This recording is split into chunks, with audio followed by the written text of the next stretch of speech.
एक बहुत बड़ा नेता एक साधु के छोटे से आश्रम में गया। वह साधु के बारे में बहुत सुना था, तो उसके मन में आया कि मैं एक बार जा कर के देखता हूँ कि लोग उसकी इतनी तारीफ क्यों करते हैं। जब वह उस आश्रम में गया तो वहाँ पर एक छोटा सा कमरा था जहाँ पर एक कालीन बिछा हुआ था। वहाँ पर कुछ लोग नीचे बैठे हुए थे और साधु जी सामने बैठे हुए थे। कुछ सवाल जवाब चल रहा था। वह नेता उस आश्रम में आया और उस नेता के साथ में 4 बॉडीगार्ड भी थे और उसकी यह आदत थी कि जहाँ पर भी वह जाता था लोग अपनी जगह से खड़े हो जाते थे और उसकी तरफ देखते थे, हाथ जोड़ते थे और सर झुकाते थे। लेकिन यहाँ पर ऐसा कुछ भी नहीं हुआ। साधु व्यस्त होने के कारण उसकी तरफ देखा तक नहीं। तभी नेता को लगा कि यह मेरी बेइज्जती है और वह इस बात से गुस्सा हो गया। नेता ने थोड़ा गुस्से से साधु की बात को बीच में काटते हुए कहा कि मैं आपसे कुछ कहना चाहता हूँ। साधु ने उसकी तरफ देखा और बोला, आप थोड़ी देर रुकिए, पहले मैं इनके सवाल का जवाब दे दूँ, उसके बाद मैं आपसे बात करता हूँ। तब तक आप अगर चाहे तो आप बैठ सकते हैं।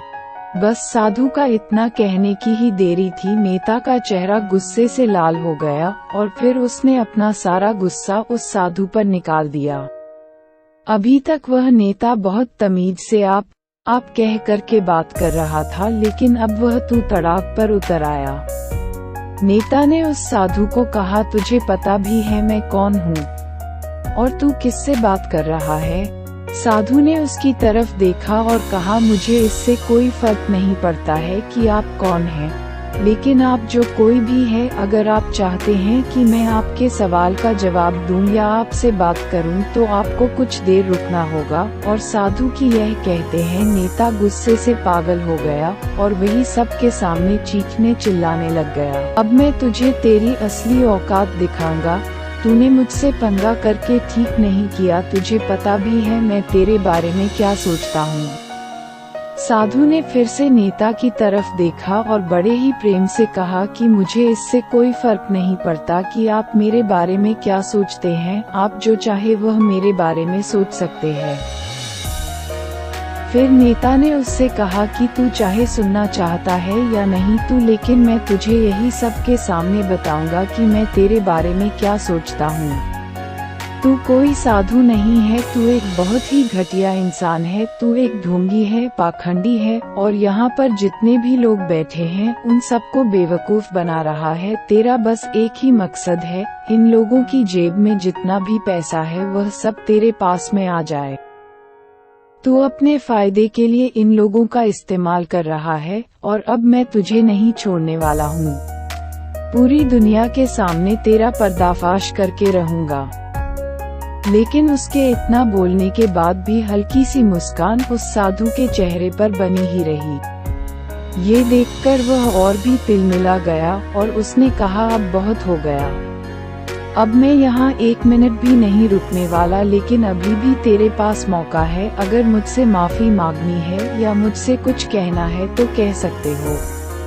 इतना सब होने के बाद भी साधु के चेहरे पर एक मुस्कान थी और वह बिल्कुल शांत था। और फिर उन्होंने अपनी आंखें बंद करी और फिर साधु ने अपनी आंखें खोली, हाथ जोड़े और कहा कि मुझे आपसे कोई गिला शिकवा नहीं, आपके लिए मेरे मन में कोई भी गलत ख्याल नहीं है। जो भी मेरे बारे में आपने कहा वह आपकी अपनी सोच थी, तो मुझे आप में कोई भी बुराई नजर नहीं आती है। मुझे आप बहुत भले इंसान लग रहे हैं। और साधु के इतना कहते ही नेताजी का दिमाग 7वें आसमान पर पहुंच गया।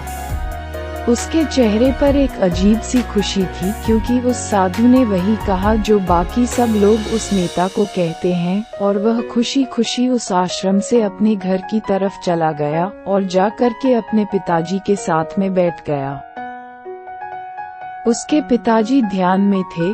उन्होंने पूरी जिंदगी सिर्फ लोगों की सेवा करी और बदले में कुछ भी उम्मीद नहीं किया। तो थोड़ी देर बाद जब उन्होंने अपनी आंखें खोली और देखा अपने बेटे को अपने साथ बैठे हुए, तो उनके बेटे के चेहरे पर आज एक अजीब सी खुशी थी जो आज से पहले उन्होंने कभी नहीं देखी थी। फिर उसने एक एक करके सब कुछ बताया कि आज क्या हुआ, किस तरह से वह आश्रम गया और वहाँ पर क्या हुआ, उसने क्या कहा और साधु जी ने क्या कहा।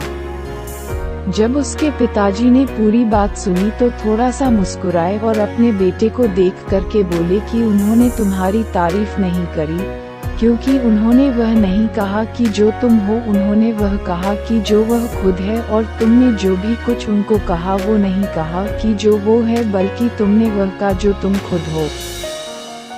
यही बात वेदों में भी कही गई है, यथा दृष्टि तथा सृष्टि।